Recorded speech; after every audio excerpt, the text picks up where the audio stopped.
As you may know, just over 100 days ago, I bought this 3D printer. And I knew almost nothing about 3D printing. I'd heard of 3D printing, I knew it was a thing, I kind of understood that there was a nozzle, it got hot, and layer by layer it would build a 3D object, but that was like the extent of what I knew. In fact, I bought this and then I bought one roll of filament, which is this plastic wire that feeds the 3D printer. And I purchased the wrong kind of filament entirely, so my first 2 days were just spent troubleshooting this problem that would have not been the case had I known anything about 3D printing at all. Before I started, I had the same questions most people have about 3D printing. Can I print anything practical with my 3D printer? Is there a world in which this could actually save me money in the long run? Would I be able to 3D print things in any amount of time that made sense? I've heard these things take hours and hours to print anything at all. If I designed something, how hard would it be to turn my design into an actual 3D print? And lastly, quality. I can't imagine something printed in layers of plastic is terribly strong. Spoiler alert, it's not. But can you print something with enough quality to make it functional? Or is it always like, this isn't great because it's from a 3D printer? I have 3D printed almost every single day. I'm absolutely in love with the process of 3D printing. All my questions have been answered. I've got a pretty good idea of what 3D printing is and isn't good for, and I have a pretty good idea of what my Sidewinder X1 is and isn't good at. Let's get started.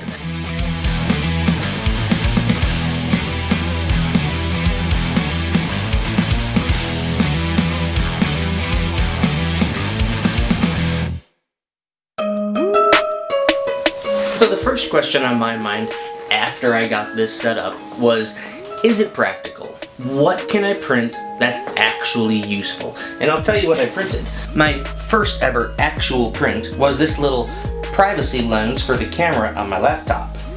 The second thing I actually printed that was useful was a fly swatter, which I featured in this video.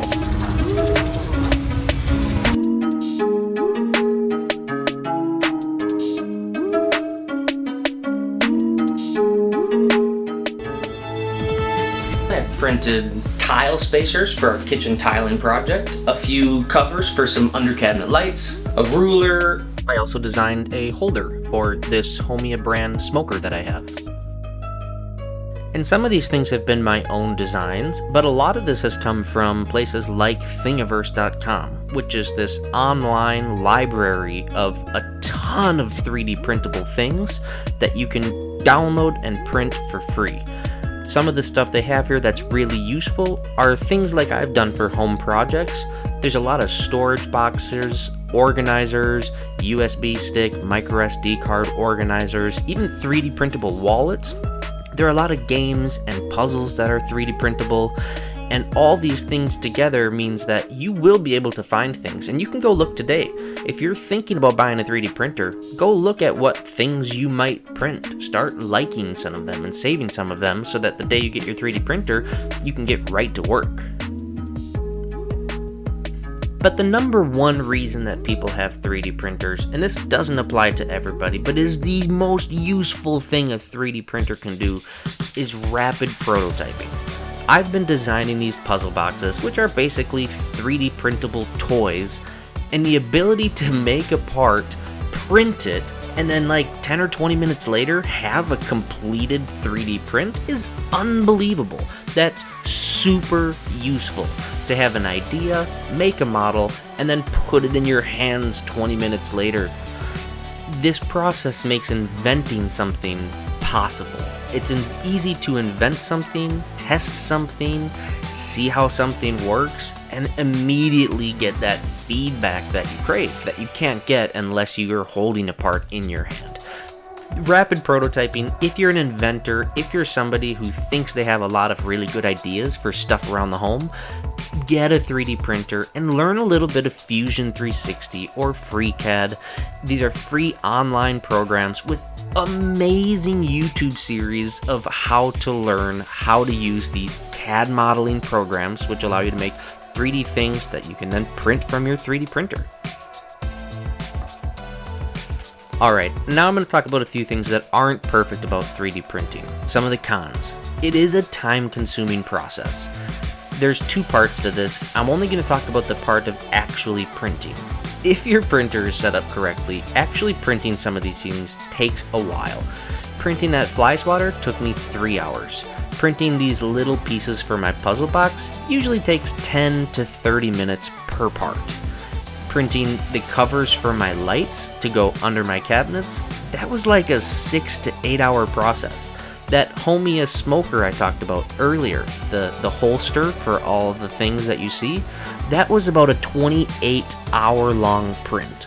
So if you're looking to print things that are large, if that's the application that you think you want, you have to take this time into consideration. But most of what I've printed, you print it that morning, it's done by the afternoon, and it's usable that evening. Another con is as many great things there are to print out there, there's not enough for everything. If I want to go print iPhone cases for every generation, sure, that's available. But if I have something really specific, that probably doesn't exist. Also, these online searchable engines like Thingiverse or Yegi.com, they don't do a great job of helping you find exactly what you're looking for. You will spend hours scrolling through models that are not good to print, and things you'll never want to print in order to try to find what you're looking for. And then there's no guarantee that what you're looking for actually exists. This is another reason I say, if you're thinking about getting a 3D printer, go start planning out the first things you're going to 3D print. Now, earlier I said that the best part about 3D printing is rapid prototyping, but it actually gets better than that. So I've been making these puzzle boxes and I enjoy them. Again, they're just a toy, but the community feedback that I get is really, really good. Part of my job as an engineer is getting feedback from the field, and that's really difficult to get in a real world application. On Thingiverse, people download your designs, they print them, and then they give you really good feedback. People have said things like, oh, I had to print this part solid because it was too flimsy and it broke when my kid played with it. Or, hey, I'd like to print this bigger. If I print this bigger, the springs that you've designed don't work as well because they're then too thick. Or, I went to print this and it won't work properly if you print it at 60 degrees. This should be 45 degrees. I've gotten feedback that specific over tiny little things in my model. And for some people, they'd be like, quit nitpicking my model. But for me, I'll take that feedback any day. It's brilliant, and I want to keep making more models, and I want everybody to be able to print them without a bunch of hassle. I don't want your printer to have to be perfectly in tune with mine in order to print a functional part. I think that this feedback is wonderful, and I cannot wait to show off some of the designs other people have made of my own creations next week in a video. Sometime soon, I'm also going to do my 100-day review of the Sidewinder X1 specifically. This has been more of a review of the entire process of 3D printing, and I'm glad I put it out there because I think a lot of people don't realize how good 3D printing has gotten. And I don't spend time fiddling with my machine. Sure, every time I print, I do make small adjustments to my setting to try to maximize how good my printing is, but at the end of the day, I can print anything, and I'm not concerned that it won't come out good enough to use. So that's it. I hope you enjoyed this slightly deeper dive into my 100-day review of 3D printing. If you like this kind of content, give me a like, consider subscribing, or leave a comment below if you have any specific questions. Thank you for watching. We'll see you in a week. Have a good one.